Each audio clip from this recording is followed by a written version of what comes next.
With the way gas prices have been going up recently, electric cars are starting to look a lot more tempting. But here in the Philippines, there are a couple of roadblocks to owning an electric vehicle. Number one, you don't have a lot of options.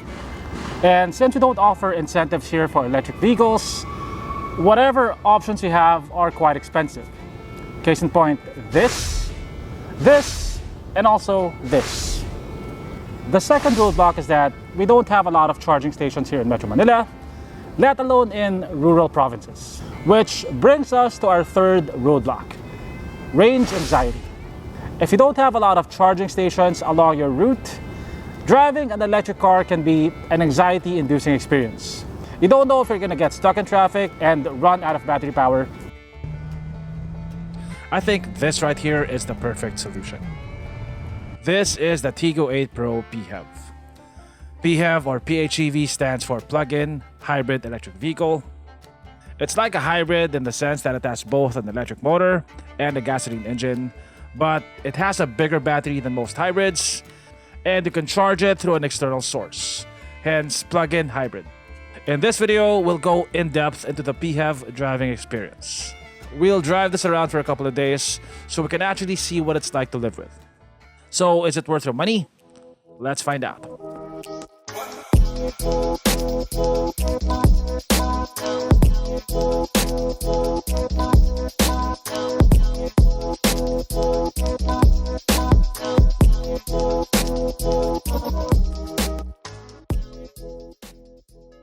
So on the outside, there are a couple of differences between the Tiggo 8 Pro PHEV and the regular 1.6 variant. The front end of the Tiggo 8 Pro PHEV looks a bit more aggressive. You get this shroud around the grille with this brushed aluminum finish. The bumper design is a bit more aggressive. But aside from that, they look mostly the same, except for this. So this is the outlet through which you charge the Tiggo 8 Pro PHEV. This has a 19.27 kilowatt hour battery. To put that into perspective, the Corolla Hybrid has a 1.3 kilowatt hour battery, and its main competitor, the Mitsubishi Outlander PHEV, has a 13.8 kilowatt hour battery. So the battery capacity of the Tiggo 8 Pro PHEV is significantly higher than the competition. Okay, so you have multiple ways of charging the Tiggo 8 Pro. One is through this charger over here. You plug one end to your wall outlet, and you plug the other end here. According to Chery, a full charge should cost around 176 pesos at 9 pesos per kilowatt hour. That's not bad for 70 to 90 kilometers of range. Now you can also charge it through a charging station. We actually have plenty of charging stations here in Metro Manila. SM offers free charging on most of their major malls. Currently we're at SM North EDSA.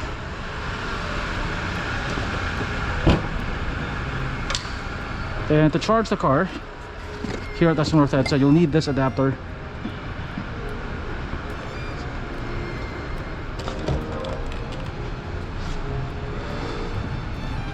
You see this?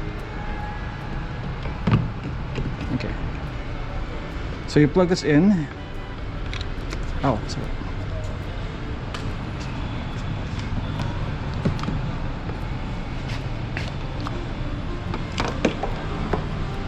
There we go. So we're currently 17% charged. It should take around 2 hours.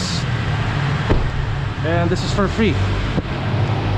Just to be clear, you don't ever have to plug in a PHEV.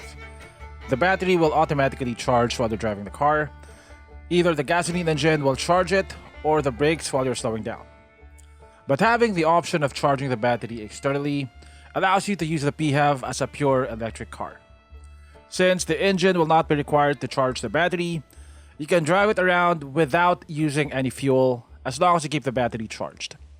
Also, since the workload is split between the hybrid system and the engine, each drivetrain gets about half of the workload, so theoretically, the components should last a bit longer than a pure gasoline engine or a pure battery-powered engine.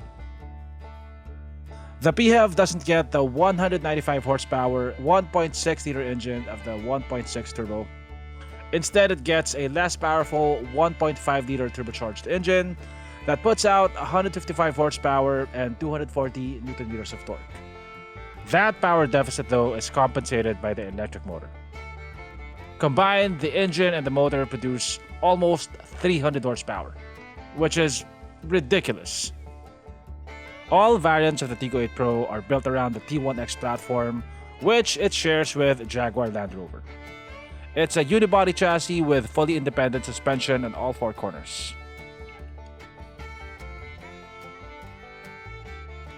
I think the Tiggo 8 Pro 1.6 has one of the nicest looking interiors in this price bracket. The PHEV's interior looks very similar, although the all-black color scheme looks a bit more drab compared to the two-tone brown and black color scheme of the 1.6. The piece de resistance here is the screen, or rather screens. They're actually two separate screens connected to each other, but the way it's done is so seamless that it looks like you have one very long screen in front of you. So to the right is your infotainment screen, and to the left is your instrument cluster. The actual infotainment screen is 12 inches in size. It has a 360 camera. It has Apple CarPlay, but it doesn't have Android Auto. The seats are some of the nicest that you can buy at this price. They're wrapped in Napa leather. Both front seats are power adjustable. You also get butterfly headrests, which is something that you can't get on any car at this price, or even the bracket above it. This is luxury car territory. Now, Chery had to compromise a couple of features of the 1.6 for them to be able to sell this at a reasonable price. This doesn't have the 3-person memory settings of the 1.6. You don't get adaptive cruise control. You don't get lane departure warning, lane keep assist. So apparently you still have seat heating, but you don't have seat cooling anymore. You have dual zone climate control, and this entire screen right here is dedicated to the climate control alone. Now, for adjusting the temperature and the fan speed, you have actual physical buttons over here. The back seat of the PHEV looks almost the same as the back seat of the 1.6, except for the color of the seats. Like the 1.6, you can also adjust the front passenger seat using easily accessible buttons. You also get 2 aircon vents and 2 USB ports, and you get a panoramic sunroof. If you want a more detailed tour of the interior, you can check out my walk around linked in the description below. The Tiggo 8 Pro PHEV gives you plenty of options on how you want to drive the car. It gives you options on how quickly the battery will charge. Of course, you can drive in full EV mode. Supposedly, it has a range of 99 kilometers when fully charged. You also have sport mode and normal mode. In sport mode, the vehicle prioritizes power over fuel economy. So this is your hybrid system. So right now we're idling and we're charging the battery. So this page right here is power management. Currently we're set to 70%, and at this setting, if the battery charge level is under 70%, the car will prioritize charging the battery over fuel economy. So it's not switching into pure EV mode so much in this setting. So right now we're using both the electric motor and also the gasoline engine. Let's switch to EV mode. Okay, now we're currently in EV mode, and it's almost seamless. You don't feel the engine turning off. And in pure EV mode, you can drive it like a normal car. I'm currently doing about 60 kph, and I still have plenty of power left if I wanna accelerate. So let me just explain the numbers here. This number over here basically tells you how much power you're using. If you get a positive number, that means that you're using battery power. If you get a negative number like this, that means that you're putting power back into the battery. For the first few days that I had the PHEV, I used it in pure EV mode just to see how practicable it is as a pure electric vehicle. So the battery is 84% charged. We have 82 kilometers of range. We're going to Ortigas, to our favorite shooting location, and we're gonna go there in pure EV mode. We're not gonna use any fuel at all.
Okay, so we're now in Ortigas. I traveled 20 kilometers, consumed 0 liters of fuel.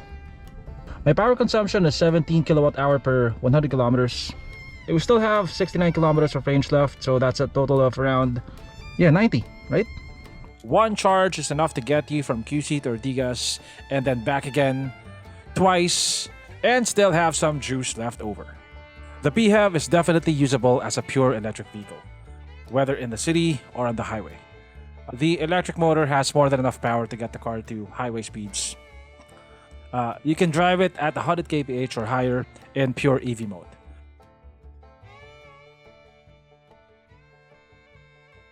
Okay, so we're now driving the Tiggo 8 Pro PHEV in HEV mode or hybrid mode.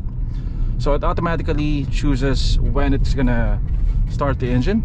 Right now we're running on pure battery power, and you can see it here. I'm averaging about 4.5 liters per 100 kilometers in hybrid mode. That's about 23 kpl in city traffic, which is very good. Now you have multiple ways of managing your power consumption. You can actually adjust the regeneration mode by putting the shifter in this position. Now if you push forward, you increase the regeneration rate. Okay, the engine right now is running. As you can see, it's lit up in red like that.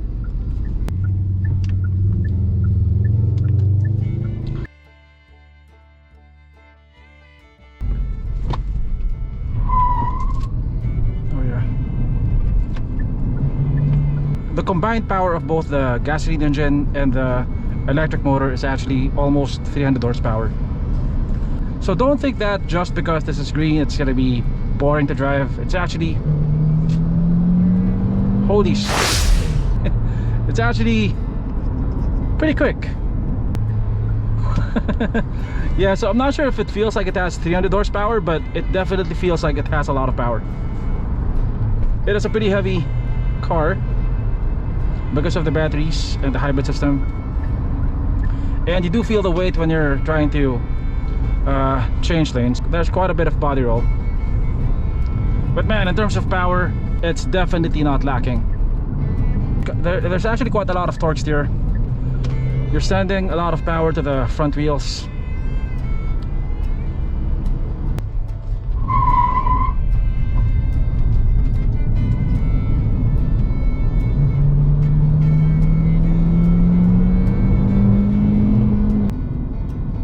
From a dead start, the electric motors produce more power than the tires can handle, and you get a lot of wheel spin if you floor it right away. Even though both the engine and the electric motor were running, you couldn't really hear the engine revving at higher RPMs until you got to about 65 kph. Chery calls the transmission dedicated hybrid transmission, and it kind of acts like a CVT, at least when the engine is running. You can hear the revs gradually going up, and then they stay at the power band. Keep in mind though that like other electric vehicles, the power would depend on your charge level. Since it doesn't sound like the engine starts working really hard until you get to about 65 kph, you should feel more power at highway speeds. And it did feel like that, although I never really got to test it at irresponsible speeds.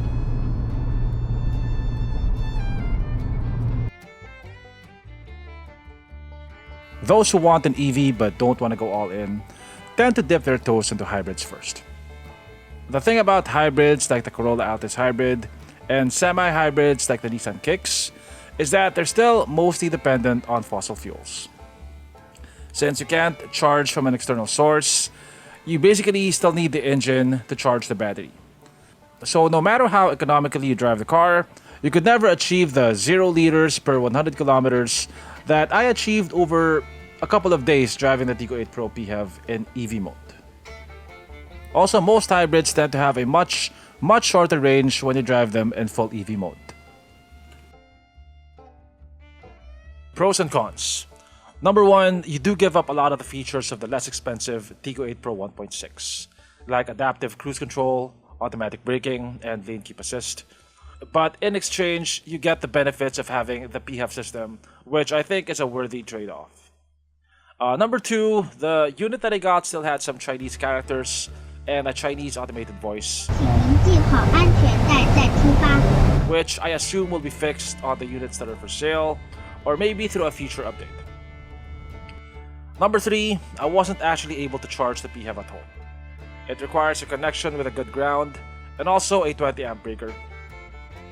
But I didn't need to charge at home because I was near an SM mall, and charging there was free. But overall, I think the pros outweigh the cons. Rarely can a car give you almost everything that you need, but I think the Tiggo 8 Pro PHEV comes very close. It has power for those who want to go fast. It can seat 7 people. It has a borderline luxurious interior. For those who want something different, this is unlike almost anything that you'll see on the road. And best of all, it's not just fuel efficient, it offers you a glimpse into what life is like in a world free of fossil fuels. Thanks for watching. Please consider subscribing, and I'll see you on my next video.